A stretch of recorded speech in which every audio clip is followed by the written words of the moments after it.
우리 국무위원 여러분들 다들 제가 없는 동안에 고생 많이 하셨을 것 같아요. 복잡한 상황에서도 업무를 잘 챙겨주셔서 감사드립니다.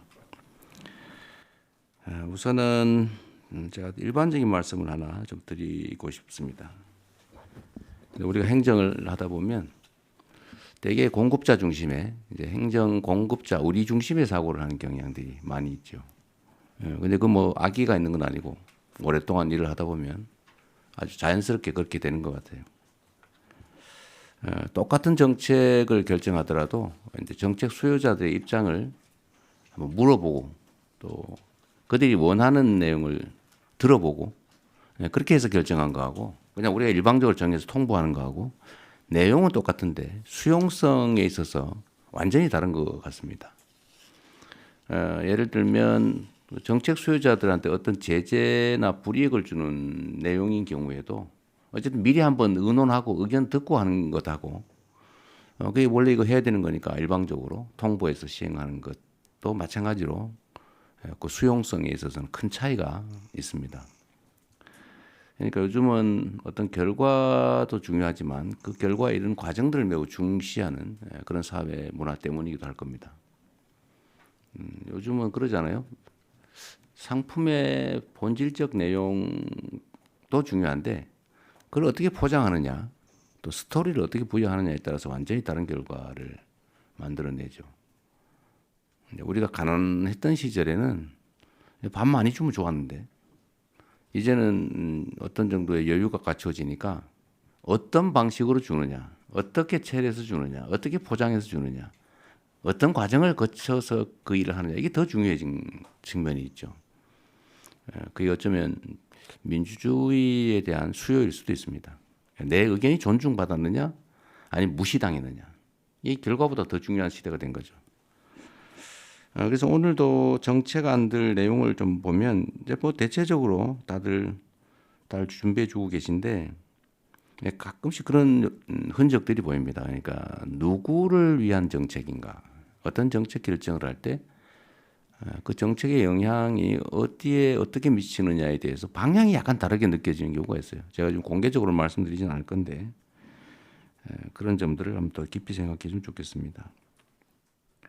그리고 또 한 가지는 계속 강조하는 건데 어쨌든 우리가 쓰는 시간의 양은 곱하기 5,200만의 가치가 있다. 우리는 뭐 똑같은 일상의 일부일지 몰라도 우리가 하는 결정, 판단 이런 것들이 5,200만의 삶에 직접적으로 영향을 미치죠. 가끔씩은 국가의 운명에 영향을 미치기도 하지 않습니까? 그런 생각들을 좀 더 깊이 해주시면 좋겠어요. 언제나 뭐 그렇게 그런 생각으로 공직을 잘 다들 해 오신 것으로 생각됩니다. 지금도 그러실 거라고 보지만 조금만 더 노력해 주시면 좋겠다는 생각이 들어요.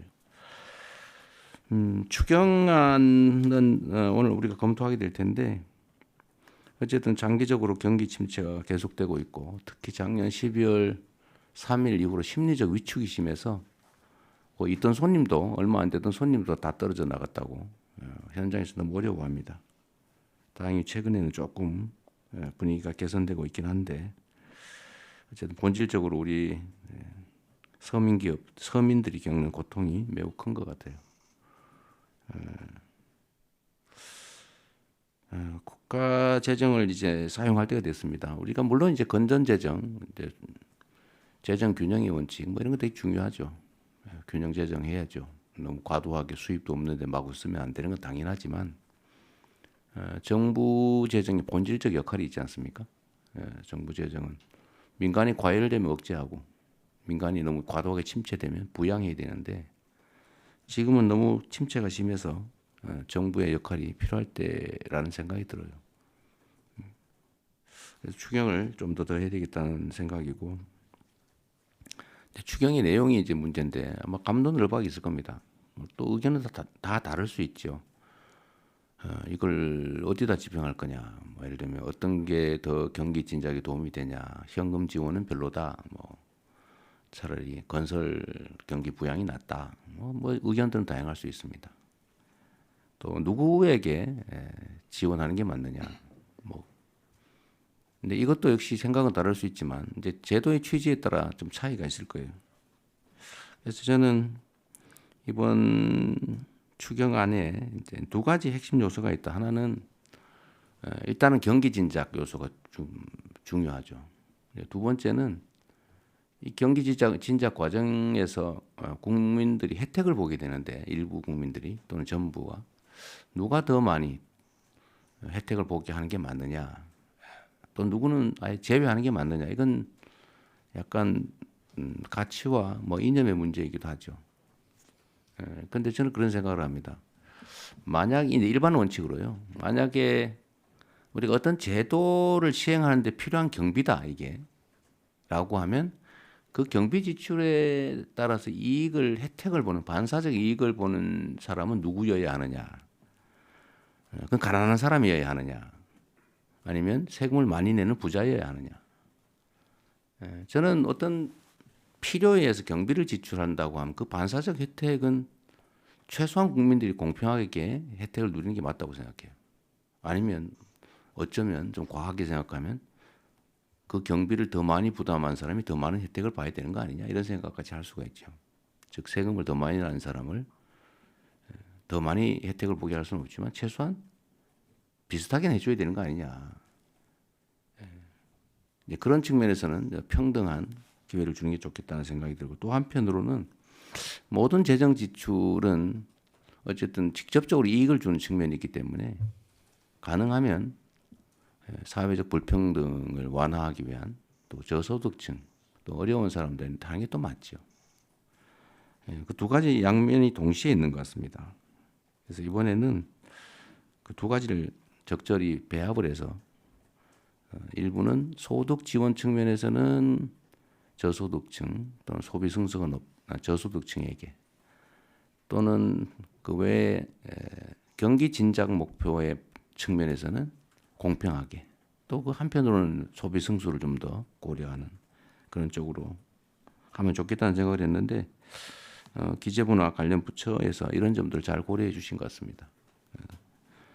이따가 한번 구체적으로 보기로 하고요. 또 한 가지는 좀 이런 거를 좀 관련 부처에서 신경을 써 주시면 좋을 것 같아요.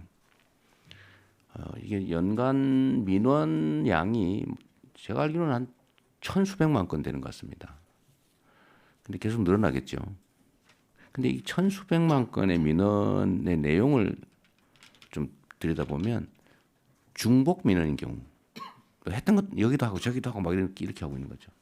또 반복 민원인 경우, 민원 내서 처리 결과를 받았는데 불만해서 또 내는 경우. 근데 이게 막 쌓여서 너무 많아졌어요. 근데 정부의 업무 처리 양도 늘어나고 또 국민들의 불만도 크고. 근데 민원은 해소를 해야 되는데 들어주든지 아니면 안 되는 걸 명확하게 알려서 포기하게 하든지 해야 되는데 계속 미련을 가지고 계속 반복하거나 또는 중복되게 막 중앙정부에 냈다, 지방정부에 냈다, 검찰에 냈다가 막 행안부에 냈다가 국민권익위에 냈다가 막 아니면 방통위에 냈다가 막 도대체 막 시장 군수한테 냈다가 막 그러잖아요. 이게 사회적으로 낭비가 너무 많습니다. 또 하나는 우리 국정이나 행정이라고 하는 게 우리 국민들로부터 권한을 위임받고 또 국민들이 내는 세금으로 국민들에게 필요한 일을 하는 것인데 본질적으로. 그런데 이 민원이라고 하는 걸 우리가 대할 때 막 귀찮은 일 또는 뭐 없으면 좋을 일 이렇게 생각하는 경향이 없지 않죠. 그래서 경시합니다. 또는 피하죠. 근데 저는 그러지 말아야 된다고 생각해요. 이 나라의 주인이 국민이라고 하는 게 헌법의 대원칙이고 또 국민이 원하는 것이 부당하지 않다면 다 들어줘야죠. 그게 부당하다면 부당함을 알려서 설득해야죠. 근데 엄청난 에너지가 민원에 소모되는 것 같아요. 그래서 이 문제들을 좀 신속하게, 사실 똑같은 민원을 처리해도 신속하게 하느냐 지연되느냐에 또 큰 차이가 있는 것 같습니다. 또 한 가지는 민원에 반응을 하느냐 무시를 하느냐, 이것도 큰 차이를 빚는 것 같습니다. 그러면은 우리가 좀 어떤 민원에 대해서 신속하게 반응하고 반응을 해주고 또 가능하다면 신속하게 반응해주고 또 설득도 충분히 하고 이랬으면 좋겠어요. 그래서 민원의 총량을 좀 줄였으면 싶습니다. 제가 뭐 제 자랑하는 것 같아서 좀 그렇긴 합니다만 제가 성남시장 첫 취임하던 첫 해에 무작위로 동네 동순실을 하면서 모았던 민원들이 있어요. 뭐 첫 해는 한 분량이 한 이 정도 아니만큼 됐습니다. 제가 종이를 하나씩 나눠주고 다 쓰라고 했죠. 근데 제가 퇴임하던 해에는 요만큼 줄었어요. 그냥 다 이제 해소된 거죠.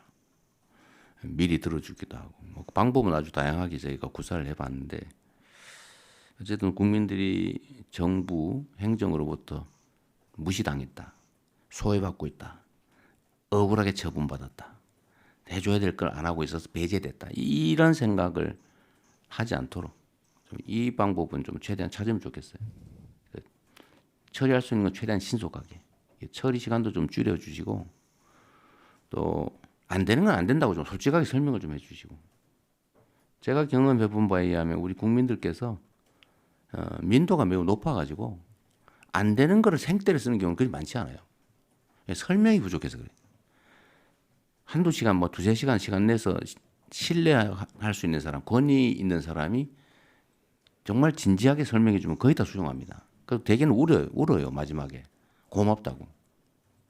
이거 미리 설명을 잘해줬으면 내가 이렇게 몇 년 동안 끌려다니면서 생고생 안 했을 텐데 다 뭐 될 것처럼 얘기해가지고 미루는 바람에 조금만 힘 더 쓰면 될 줄 알고 이렇게 휴가 내고 막 몇 년 동안 쫓아다니는 게 너무 억울하다고. 그런 경우가 상당히 많이 있더라고요. 진지하게 민원을 대해주면 좀 좋겠다는 생각 듭니다. 오늘 많은 안건들 준비해 주셨는데 하여튼 한번 같이 의논해 보시고요. 이제 다시 한번 제가 없는 시간 동안에 큰 무리 없이 공무에 잘 임해 주셔서 감사드립니다.